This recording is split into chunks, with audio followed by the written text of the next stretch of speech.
Welcome to another episode with Sean Land. This is a channel that we've created to foster and inspire the next generation of entrepreneurs in property, finance, and investing. Most importantly, we move you away from a fixed mindset into a growth mindset.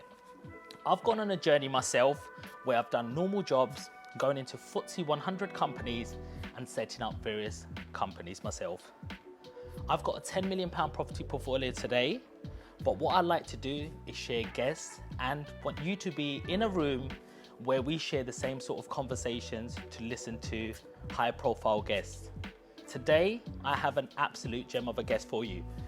But just before I tell you about him, on our last episode, we had Ricky Marley.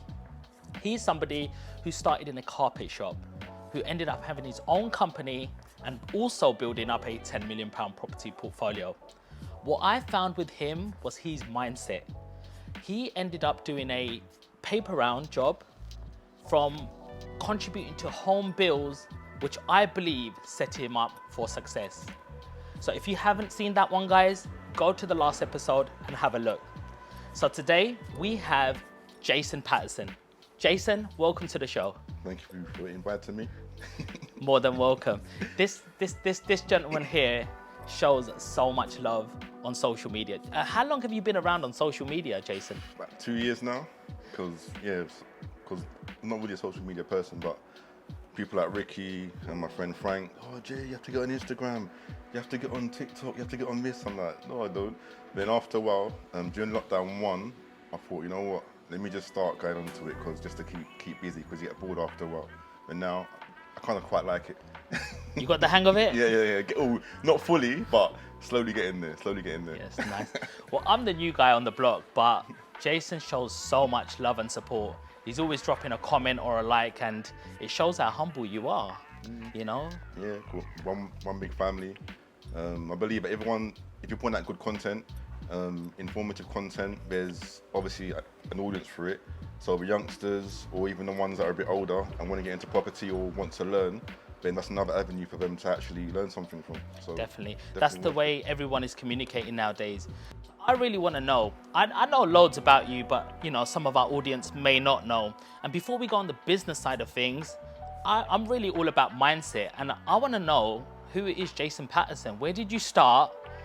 Where did you go, and where are you sort of going? Well, I bought my first property in 2001, but my main aim was to move out of my mum's house, because I used to stay in like a box room, obviously single bed, PlayStation, TV, window, yeah. But my main aim was to just leave mum's house. So I was working in Sainsbury's at the time. I think I'd been there maybe 6 years or so, maybe 5 years. And then I thought, all right, I've done a spreadsheet in my room. I thought, all right, I'm getting a bit older now. I think it's time for me to move out. But then I've done a spreadsheet, like income, expenditure, blah, blah, blah, bills. And I found out that I would have been about £50 down every month if I'd moved out. So I thought, I can't get another job, because I've got like 3 jobs already. I need to think of another way of getting money, just so I can move out. Then one day, I just at work, my teaching job, by the way, because it overlapped with my Sainsbury's job. How old was you at this stage? I must have been about 23, 24, something like that. Yeah. And you started in Sainsbury's at what age? 16. And was that one of your first jobs? Yeah, first ever jobs. I only had 3 jobs. I had Sainsbury's. I was an NVQ assessor for a little bit, maybe for 9 months. And after that, I went to the teaching field. So I only had 3 jobs in my life, 3 proper jobs. Also do a bit of private tuition as well, like on the side. But yeah, so Sainsbury's, up until a point, wages was all right. And then, did you study at all alongside this, or did you leave education at 16? Yeah, no, I was at uni for a bit. Obviously done GCSEs, done A-levels, and then I went to uni, studied maths and computing. In the first year of uni, I was doing well. That's the only time where I was getting 100% in my tests. And which subject was you doing? Maths. Maths, okay. Yeah. So you've always been a numbers guy. Exactly. I love maths. And then after that, the aim was to maybe become a stockbroker or an actuary.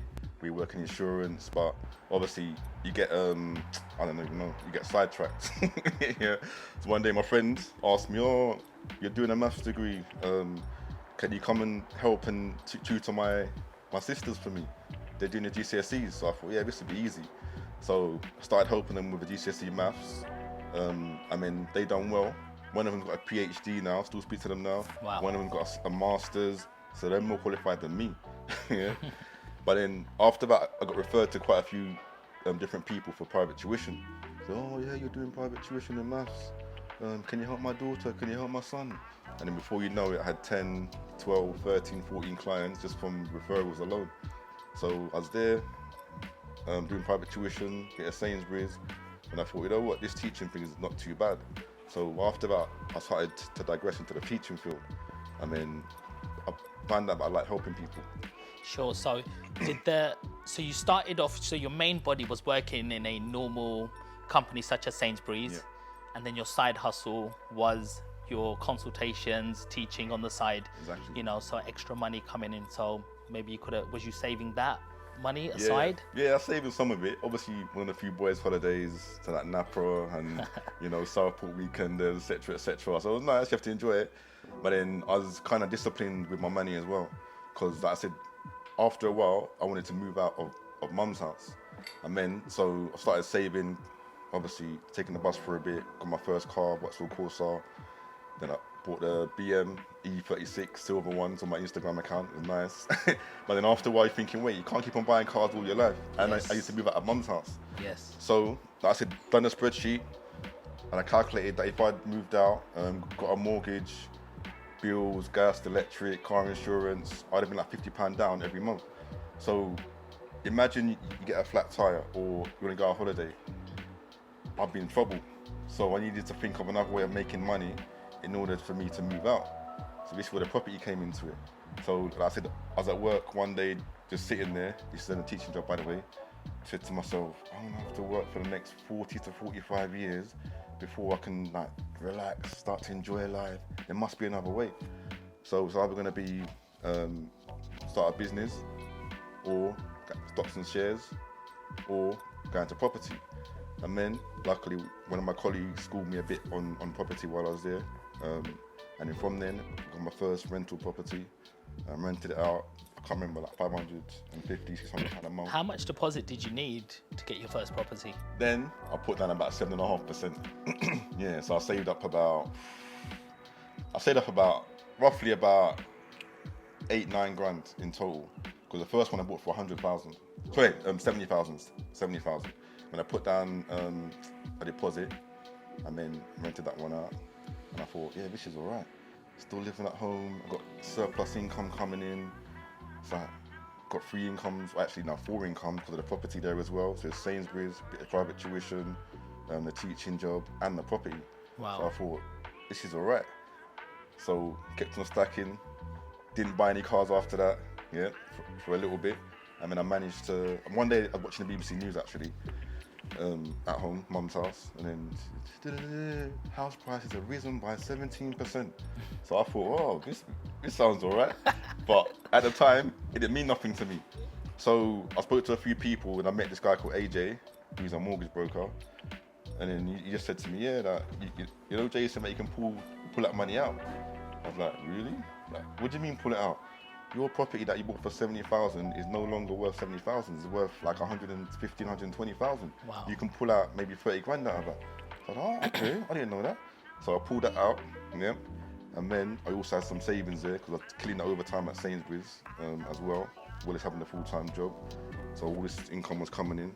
And then I done a spreadsheet at home. And I found out that I could get 4 properties with this. Wow. So 3 rentals and 1 to live in. So I thought, this is my time. I could move out of mum's house. So went into the estate agents on the Hertford Road, Enfield. AJ looked at my spreadsheet. He looked at me. He said, Jason, how old are you? I said, oh, I'm 25. Said, you know, most 25-year-olds are out there doing this, doing that, going on holiday, blah, blah, blah. I said, yeah, don't worry. I just come back from Napa like last week. It was nice. Going twice as nice as Saturday. EZ's playing, blah, blah, blah. So I'm still enjoying life, but I'm also saving at the same time.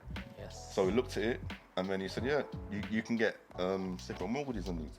So went through the figures, done everything. So I managed to get But it's the first time that I managed to get 3 in one go, like a hat trick, just in one go.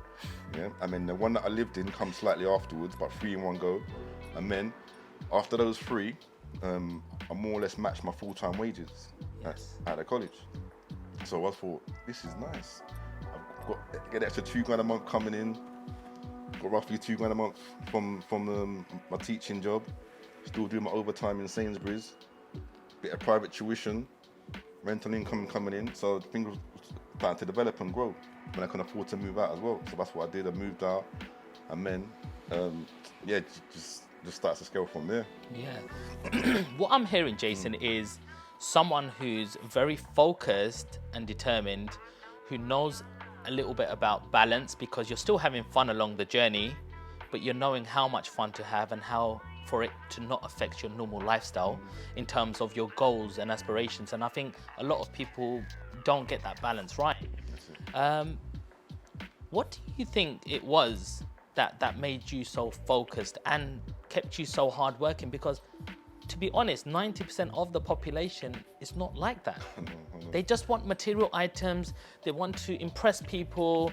They think it's confidence walking in with a Gucci bag, etc. But what do you think separates that 90% to the 10%? And what can people learn? I think when I was younger as well, obviously my mum and my gran, they used to work long hours. And my mum, she used to do 8 to 8 shifts. And sometimes the person after would call in sick. So she had to stay a bit later until someone else came in.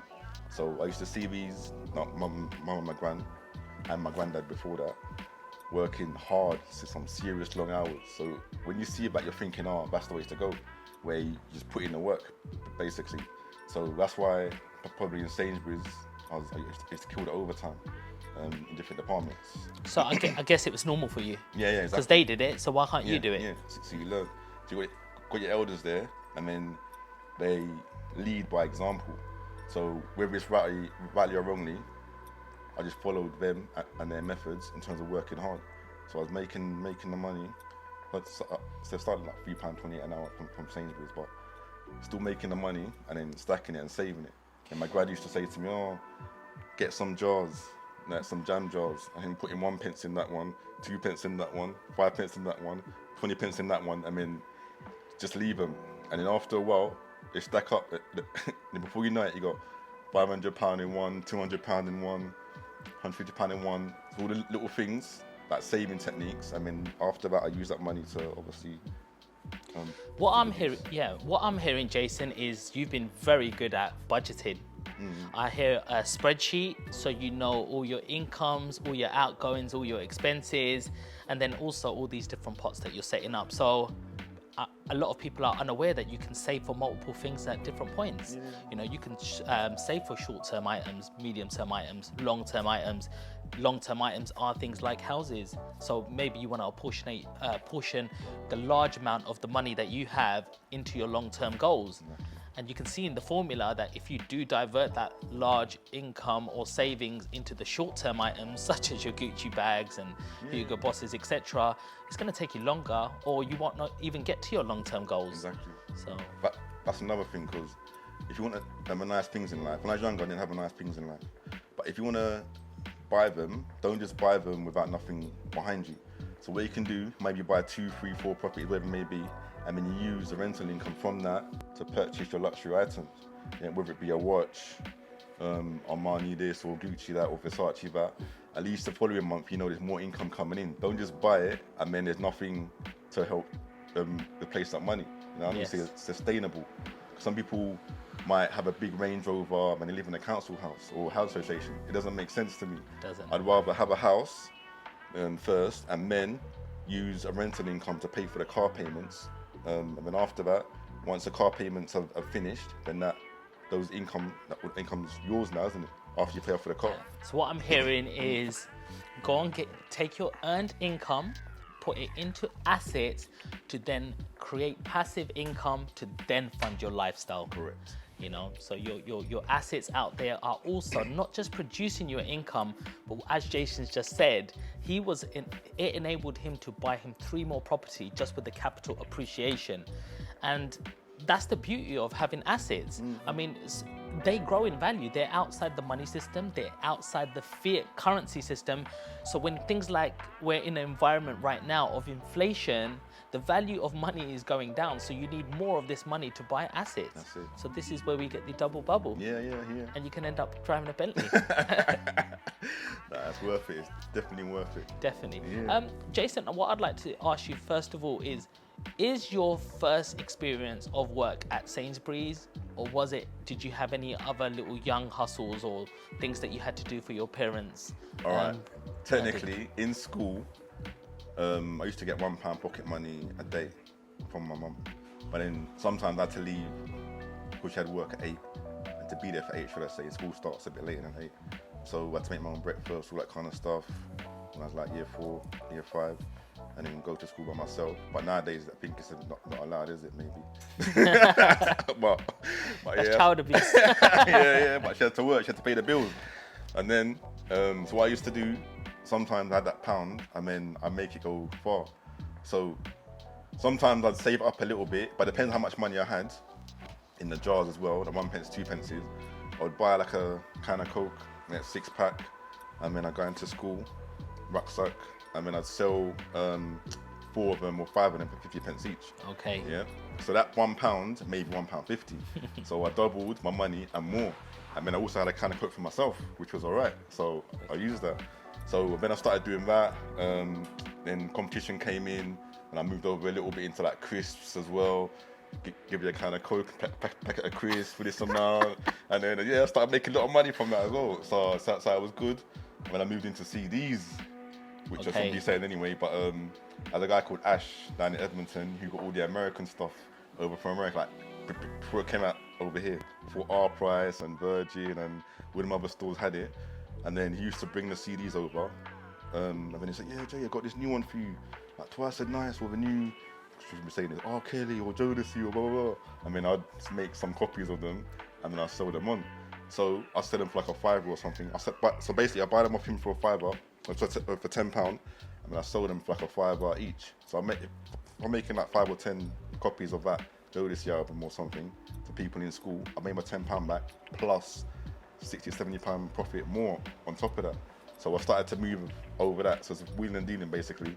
You buy a resource, and then after that, you just sell it on. So that's unofficial. Yeah. But apart from that, Sainsbury's was my first job, first proper legit job. Yeah.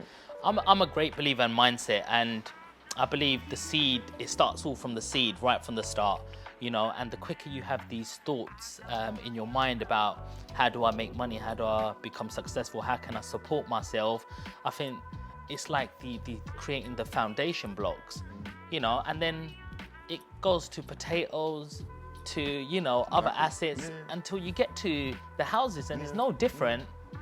There's no difference on each stage apart from the number's got an extra couple of zeros on it. Yeah. So never ever think anything's out of reach, because everything's possible, right? Yeah, that's it. Because, like I said, when we're younger, Steve Jobs said us a nice quote. You've probably seen it as well.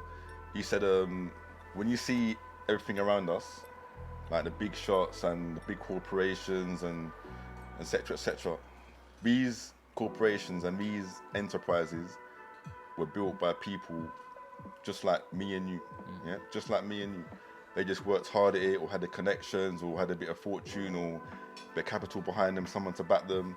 But if you believe that you can get to those kind of levels, then what I mean, it is possible. So don't think, oh, this guy's up there, I'll never get to his level, because that's not true. Yeah. Don't look at the end journey, look at the next step. Yeah, exactly, yeah. And say, how can I get one step closer to where he's going, or what he's done? That's it. Because I used to think that way. Like, in my last podcast, I mentioned it as well. AJ gave me a bit of guidance for like 2-3 months about property and how it all works and so forth. And he took me around one of his rentals, one of his BRR projects.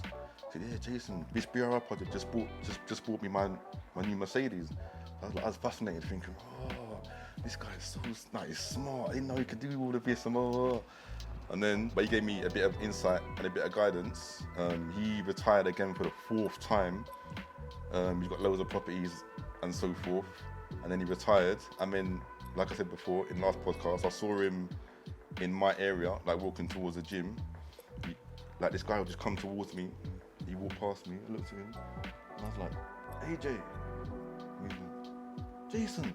Oh my word, I haven't seen you for how long has it been now? 18 years, 15 years, whatever it is. I haven't seen you for a long time. How you doing? Yeah, you still buying property? I said, yeah, still buying. And then you just thought, oh, because it's kind of a tight spot. I said, look, let's just go for lunch. We can have a chat, and so forth. So we had a chat at the lunch, and then we just had a catch up and blah blah blah. So he said, oh, I told him how many properties I had now, and then he said to me, oh, Jason. I said, yeah. You know, you got more properties than me. So I was like, really? It's like, when I met you, you only had one property. And you come into the office with a spreadsheet and now you got more properties than me. So I was just taken aback. I was thinking, whoa. I remember when I was younger, I used to see him like, way up there. Like, there's no way I'm catching him. But my aim wasn't to catch him, it was just to progress and do well. And then all of a sudden, I passed him. So I used the phrase, work until your idols become your rivals. Yeah, because it's mad. I was way behind, knew nothing, and all of a sudden, I got more than him. So it's crazy. Yeah, what I'm hearing there is concentrate on your own hustle. You know, what Jason did there is he didn't look around. He just looked at what's in front of me. What do I have to do? What's my next step? And there was no anxiety there. There wasn't nothing that was making him feel anxious and in a position where, oh, he's getting ahead of me, and then, you know, putting yourself into any sort of mental health, you know, illness, etc. So, you know, that's one really valuable lesson that I can learn there from Jason, is just concentrate on yourself. And that's exactly what some of the things that I did also. I didn't care, obviously, McDonald's or small little jobs. I just had to do what was in front of me. I know what was going on. The plan was already in my head. You've made your budget plans and spreadsheets that you keep referring to. So guys, have a plan and just go and execute it. And that's it for part one, guys. Join us at part two. Welcome back to part two with Jason Patterson. Guys, we've had an absolute great conversation about the mindset and the journey of Jason, but now we want to really get into the meaty stuff. We want to know how he's made his money in the property sector, what his strategy is, and what we can learn from this. So Jason, I normally go for freeholds. I don't really go for leaseholds, which are flats, etc. I have a strategy which I go for. What is your strategy and what's working for you? Yeah, so initially, as you know already, I like to buy flats. So I know a lot of people don't like flats because of the service charges. They can increase every year, got ground rent. You don't own the land, but it's on. Yep, so just before you go any further, what is a service charge? Oh, it's a service charge. You pay a monthly amount to a management agency, agency, and may look after the communal grounds of the building. So in terms of the sweeping of the hallway, the bins, every 2 years or so they decorate the interior and sometimes the exterior of the building, just for general maintenance of the block of flats. Sure, and ground rent? Ground rent is the freeholder owns the land that actual flats are on. So your responsibility or your pledge is to pay them some rent because they're allowing you to live or to use that land to make money from it. Brilliant. So you pay them an X amount every year for that responsibility, okay, that service. So that's on the leaseholds and flats. Great. Yeah, so like I said, some people plan to start a business or an investment business, property investment business. That wasn't my initial plan. My initial plan was just to leave home. And then after that, just to fund my lifestyle so I can live comfortably. And then so I can leave full-time employment. That was my initial plan. So I just started off with flats because they were cheaper. I didn't need as much money. Nice cash flow per month. So my aim was to just, like I said, leave my full-time job. So after 4 flats or so, roughly £500, £600 per flat, I matched my full-time wage. I thought, yeah, this is all right. But my main aim was to get the flats and maybe to progress onto houses after that. But when I thought, you know what, because I'm making £500-600 a month profit off this and I matched my full-time wage and it's been relatively straightforward, I want to continue. So I continued buying flats, buy-to-lets, not too much of a refurb. And I doubled my wages, and I could triple my wages, and I quadruple my wages. And I thought, you know what, this is nice. That's when I decided to leave full-time work. But I thought this system's all right. I don't want to go into houses. I don't want to go into developments. This system works for me. So I started off with just normal vanilla buy-to-let, started to do a bit of BRR. We just buy it, refurb it, maybe change the windows, carpet, lick of paint, might need a new kitchen or a new bathroom. Then I moved on to reconfiguring from 1 beds to 2 beds, 2 beds to 3 beds. So reconfiguring, that's just changing partitions? Yeah, what I've done, I moved the kitchen with most of them. So the kitchen was in, obviously, the kitchen. Yeah, I'm in that kitchen. I moved into the front room. So it's an open plan, kitchen, diner kind of thing. And then the old kitchen turned into a bedroom, meeting the minimum size requirements for adult or for a child, all depends. So I did that initially. And then that created an extra space, extra rental income coming in, so it added value. So I thought, yeah, that's a good idea. And then, obviously, when you're buying flats, they have a lease. And the lease is ticking down every single year. Yes. And then... So what is the point? So leases are normally around 100, 125 years. What is the minimum lease you can have on a property? 0. Well, 1 year, basically. And then after that, give it back if you don't renew it. So, but the minimum ones that I buy, on average, are between 60 and 80 years. That's like the sweet spot in terms of uplifting value. So that's what I like to do. So I buy it, extend the lease, and then that creates an uplifting value. It's a paper version of the BRR. So how do you extend the lease? Tell us. Yeah, so best thing, we've got 2 ways that you can do it actually. You've got the voluntary route, and then you have the Section 42 route. Section 42 route is the formal route, best to be done via a solicitor who serves the Section 42 notice onto the freeholder, which they're obliged to extend the lease going forward by 90 years with peppercorn ground rent. At which point do you do this? You can do it anytime you want. But if you're looking to make money out of it, then it's best to do it when the lease is under 80 years. Right? So under 80 years, that's called a marriage value. So anything below 80 years, the flat starts to diminish in value bit by bit by bit by bit. Yeah, that's one. I mean, the voluntary route is the other one where, as an individual, I write to the freeholder directly, and then I ask them for a lease extension to either 99 years to 125 years, 90 years above what it is at the moment with peppercorn ground rent, and I also sometimes ask to buy the freehold from the freeholder. What is peppercorn ground rent? Because that's a new one to me. Yeah. Peppercorn ground rent is when you pay 0 ground rent. So normally, when you buy a flat, you have ground rent to pay every year. Might be £50 a year, £100 a year, £125 a year, £150 a year. When you renew the lease, you get, if you negotiate well, you have an option of not paying any more ground rent to them for the remainder of that term.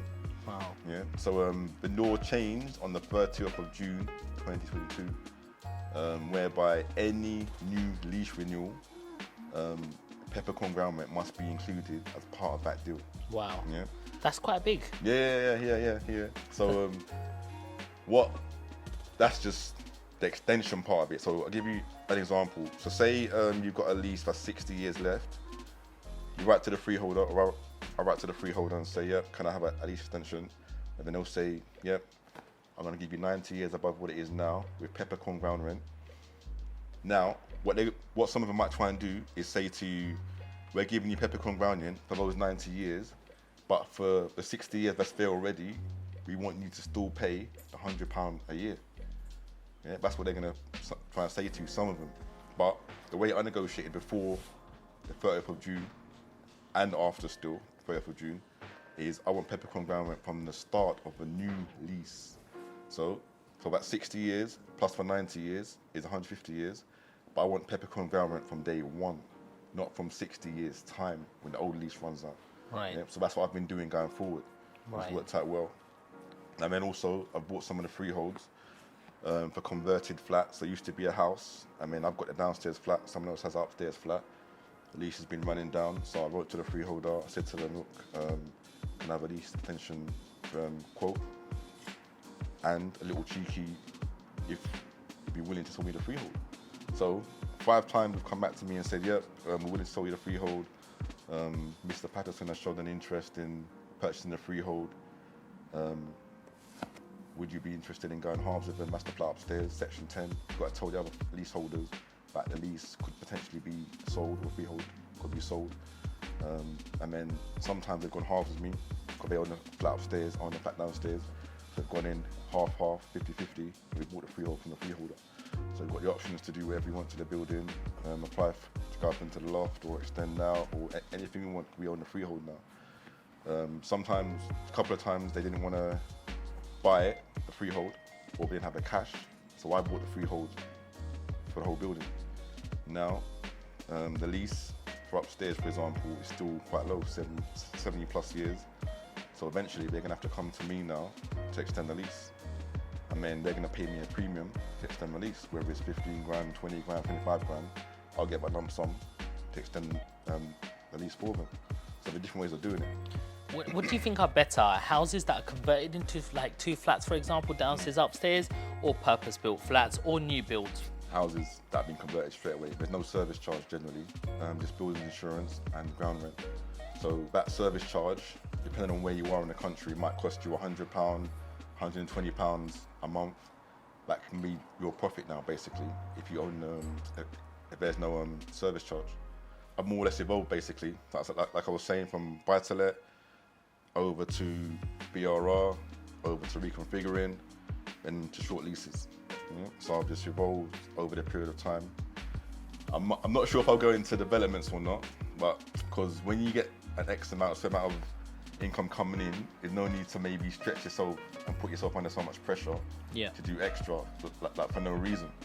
And Jason, how do you know, last question before we move on to part 3, guys, is how do you know how much that is going to cost you to spend on that lease and whether that investment's at a good price? So it might be looking undervalued compared to everything else because the lease is shorter, but how do you know you're not in a situation where you extend the lease and it ends up costing you more? Yeah, you have to make sure you do your research. So for argument's sake, I've got a clip on YouTube anyway of how it all works. But I'll give you an example. Make sure you do your research on 1-bedroom flat, like in Enfield, for example. Might cost you 172,000. What it's going through now, I've got 2 in that block already. I've extended both leases from before, so prior knowledge is key in this sense. It's going to cost me about 16.5 grand to extend the lease. So, and then you pay for your solicitor, their solicitor, and their surveyor as well. So it can come in at about 4 grand, 4.5 grand or so, plus the lease extension. So just say 20 grand-ish all in. Added on to the 172-ish to purchase it. That comes in just under about 192, 193 plus legals, stamp duty. So at the end value of that property might be 230, 235. Yeah. So you make sure you do your due diligence in terms of finding out the lease extension cost, the end value of the property, and what you're prepared to pay for the property now. Yeah. So you work backwards.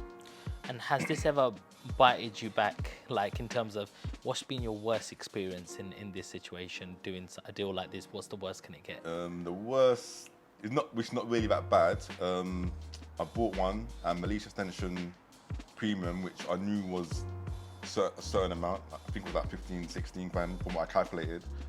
The freeholder came back and said, oh, we're trying to charge you 22,000 for it. So I was like, 22,000? This is a company. The company's trying to fleece you. If it's an individual, then less likely to try and fleece you. So I said, no, that's a bit too high. So I negotiated in the back and forth, and they weren't budging. So I had to get my lease extension surveyor involved. Paid him about £700 plus VAT. He done that 22-page report, a lease extension survey, wrote off, sent that to the freeholder solicitor. And then when they see the report, then they came down in price to what it should be. So I paid him an extra, almost £1 grand in total, just say that. But he saved me about 6-7 grand on average. So that's the worst case scenario if there's a dispute between yourself and the freeholder. But I always do my due diligence first. And, and what some people need to do as well, make sure you buy at the right price. But nowadays, the properties are being inflated, very inflated. And some leases that are below 80, like 60 years, 61 years, 62 years, some of the estate agents or vendors, which are being told by the estate agents to put them at a higher price. So say the flat with a good lease is worth 200,000, the estate agent is telling them, oh, put it on for 193 or 194. Like, it doesn't make sense. By the time you extend the lease, you're going to be in negative equity already. So some of the estate agents don't understand, or the vendors don't understand that when the lease is lower, then the flat is not worth as much. You know what I mean? But yeah, so look out for that. There we go, guys. Join us at part 3. Welcome back to part 3 with Jason Patterson. We've already spoke about his journey, how he's had the right mindset to be successful in property. Next, we've also seen his strategy and why we call him the short lease king. Now, I just want to fire a few questions over to Jason and see, you know, what he sort of comes up with, and let's delve more into his brain. So, Jason, when did you reach millionaire status? I think maybe after 7th or 8th property. I was speaking to my accountant, he's doing my accounts, and he said to me, oh, your value here, asset-wise, is about 2.4, 2.5 million. If you sell everything, then you're gonna have about 1.2-ish, 1.3 left. So officially, you're a millionaire on paper. And what age was you? I think I was 33 or 32, something like that. Okay. Yeah. And yeah. can you explain what that feeling was like? Yeah, it was nice. I knew I had some kind of, I knew you had gross and then you had net, but I thought, yeah, this is not that hard. If you know, putting the graph in the beginning, have a structure, have a plan, set some goals, stroke targets, then it's not hard to achieve. But you got to sacrifice initially in order to have like a lifetime of gain and enjoyment. So it wasn't too bad, yeah. Brilliant. Well, first of all, well done for that. Everybody thinks like, you know, millionaire is a status, like a celebrity status or a football star status, and wow, that's a millionaire there. Did it change you? No, still the same person. Still kept on working, because when you see, said it before, got people like Oprah Winfrey. She's a talk show host, yep, and then she became a millionaire from that. Started her own TV network, become her billionaire, and then after that, now she has her own TV network. She's gone back to talk show hosting. So, you know what I mean? So, some people, they just love what they do, regardless of how much money they have. Alan Sugar, the same thing. Started off with salad dishes, now he's into property, become a billionaire from it. During lockdown 1, or lockdown 2 actually, lockdown 1, he was still doing the apprentice Australia. Come back over here, done the apprentice UK. He can just retire, Hawaii, Florida, in his nice pad. He doesn't need to work, but he's still in him just to graft, continue, no matter how much money he has. The same for me. Got to that status, I was still working at the college, still doing tuition. I think I just left Sainsbury's by then. Yeah. And then I thought, you know what, I'm just continuing the way I am. Like, money doesn't really change me that much. So you're saying money doesn't change you, so what does motivate you? What gets that thing going inside you? I like the art of a deal, analysing it. Obviously got maths involved in it, and I love maths. Just the taste of a deal, really. And then the negotiation part of it, going out, viewing the property, going home, doing the figures. Love all of that. So what I'm hearing is you love a challenge. Yeah. You know, and how do you get that going into you? Because some people don't like a challenge. Some people go, no, I want to stay away from it, or I might fail, I might, you know, people don't like to fail, but it feels like you're not afraid. Yeah, no, just jump into it. Because some people now, that I know now, they want to get into property. Oh, I looked at this deal, not too sure if I should get into it, or oh, I done this one, and the deal's gone. Oh. Me, my first one, I just jumped into it straight away. Yeah, I paid asking price for it. I was confident long term that it might go up in value, but it wasn't my main aim. My main aim was to get regular cash flow coming in. Just take the plunge. Like, what's the worst that can happen? You might lose money, yes, but if you do even in just half the amount of sums that you should be doing anyway to analyze a deal, you shouldn't be losing your money. worst case scenario, you break even or you keep it long term going forward. So just dive in basically. Yeah. So how do you manage risk? Oh yeah, when I do my property wise, when I do my deals, I look at the worst case scenario, likelihood scenario, and the best case scenario. So I analyze all three of them, and then always go with the pessimistic approach, just in case. But because we've been doing it for years, a lot of the time, obviously you've got the low risk, what will probably happen, and what could potentially happen. A lot of the time it's in the middle where it says this is what will happen.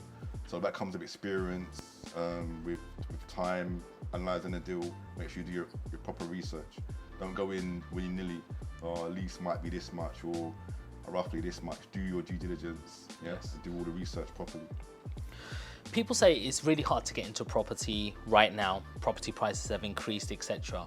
What advice would you give to somebody who's trying to enter the property markets right now? All right, I'd say definitely use all the free information that's out there. You've got social media, you know, TikTok, Instagram, LinkedIn, Facebook. You've got a lot of property people around like yourself, producing content on social media. Learn from that as much as you can about the different strategies, methods, techniques, how to source properties, how to analyze deals, etc., etc. And then if, for example, you still need help moving forward in the property game, possibly get a mentor. But get a mentor that in the area that you want to get into. So if it's BRR, get one that's doing it or done it before. Or if you're doing short leases or leases, get a mentor that's doing short leases or leases. Or if you're doing flips or property development, etc., etc., get a mentor that's doing it or done that before. Don't just go into these courses and learn about 10, 15 different strategies, and then afterwards you end up being, I've spent 10 grand on this course. I might do another course after that. It's not good. So you've mentioned a mentor. Who's the most influential person in your life, or who's influenced you on your journey, and what are the things that we need to look for in a mentor, you know, people who help us along the journey? I think the most influential person probably been AJ from back then. He's the one that gave me a little bit of guidance for free. He didn't have to. He just saw me as a young guy walking in, trying to do positive. Maybe he's got sons, so he probably thought, he's doing something positive here. He's not out there selling drugs or shooting people or doing anything like that. Yeah? He wants something positive, he wants to build, he wants to grow. So he gave me some guidance. After he took me to one of his properties to have a look about that flip or the BRR. So he showed me the ropes, and then he just said to me what I said in my last podcast, wherever I show you now, just pass it on to someone else at a later date. Yeah. So the philosophy is reach one, teach one. Yeah. So everyone that I meet, I try and help them, give a bit of guidance if I can, and then all I ask is that person passes that information on to someone else once they're comfortable with the knowledge that they've been gained. Yeah. So reach one, teach one. Yeah. I like that one. You're coming out with some mottos today, you know. Jason, look, you've got a wealth of knowledge, and you've overcome so many things in your life. If you had to do it all over again, the whole process, is there anything that you would have done differently? I probably would have refinanced probably faster and schooled myself in the knowledge of refinancing, because I don't really know about it too much. And then probably bought more back then. Yes. Yeah, because during the credit crunch, for example, 2007, 2009, when some of the banks were going under, like Northern Rock went under. Yes. Lehman Brothers went under. Mortgage Express went under. The banks were in trouble. I was buying, like I stretched myself a bit then, because people said, market's crashing, but try and buy something at the bottom of the market. So I listened to people as well. I still bought some, yeah. I mean, those ones have made me a lot of money today, but in hindsight, maybe I should have pushed myself a bit more. Maybe done a bit more overtime as well, just to get more during that period of time then, which would have helped me today. But I've still done all right. Yes. Yeah, going forward. Well, I agree with you on that one, but you know, when I entered the property markets, I saw my father buying between 50 to 80. I mean, he wasn't rich. It was just a bit of side income. He used to run a corner shop. He had a little bit of money. He'd put a small deposit down. You know, he would be able to get away with 5,000-10,000 putting down on a property. And when I got involved in the property markets, I was paying double or triple that. So I started buying around the £200,000 mark. doesn't sound like a lot today, but back then it felt like a lot of money. Yeah, and exactly. and the whole sediment, the whole people, everybody around me was saying property prices are too expensive. Yeah. But I've heard this in every generation. That's it. Well, my granddad came in the 60s and he got into property in the 70s. He bought a property to live in for £2,000. But a few months later, it went to £6,000 and he sold it, which he thought he was making a cracking deal, and he got 6 months later, it jumped to 60,000. So he made a big loss. So every decade, I reckon we go through a shift, and I think it's all about making more money. We are in a technological era. There's different ways to make money now. I believe, yes, it is a little bit outdated, what we've done. We've worked in, you know, we've used up a lot of hours doing workhorse shifts, and I don't feel that you need to do that anymore. Yes, take away the mindset. Take away that I need to become something. I'm going to earn money here. I'm going to keep working there. If we can earn money in our sleep, you know, or we can do five sales by not even being on the computer, and the whole world market is your market. I feel let's work smarter now, guys, and that'll enable you to, if you make £25 on a product and you say sell 10 in 24 hours, that's already £90,000 a year business. That's all it takes. But take away our mindset, please. You know, take away that hard sort of graft, and I think that's what it amounts to. Jason, you've been an absolute pleasure to speak to today. Thank you for coming on. We waited a few months for him to come on because I know you had a little bundle of joy to deal with as well. But yeah, like, if you want to follow Jason on his social media, Jason, can you just give us a shout out on all your handles, please? Yeah, so I'm on LinkedIn. Just type in Jason Patterson. I'm on Instagram, which is Jason. Oh, it's not Jason actually. It's J_P_P_21. Have I said it right? I can't remember. But it's JPP21 with underscores in between them on Instagram. TikTok, I'm under Jason Patterson 365. But yeah. So there we go, guys. And I don't like anyone to go empty-handed on the Sean Land show. So we've got an exclusive cap and t-shirt to give to you, Jason. thank you very much. There we are. Thank you. And guys, don't forget to follow us on all the social media platforms. You've got us on SeanLand_1 on Instagram. Exactly the same for TikTok. SeanLand_1. I want to say also a big thank you for helping us go viral. We've just reached 1.1 million on one of our reels there. And obviously you're following us on Sean Land on the YouTube channel. And don't forget Spotify, guys. Join us next time for another Fab Show.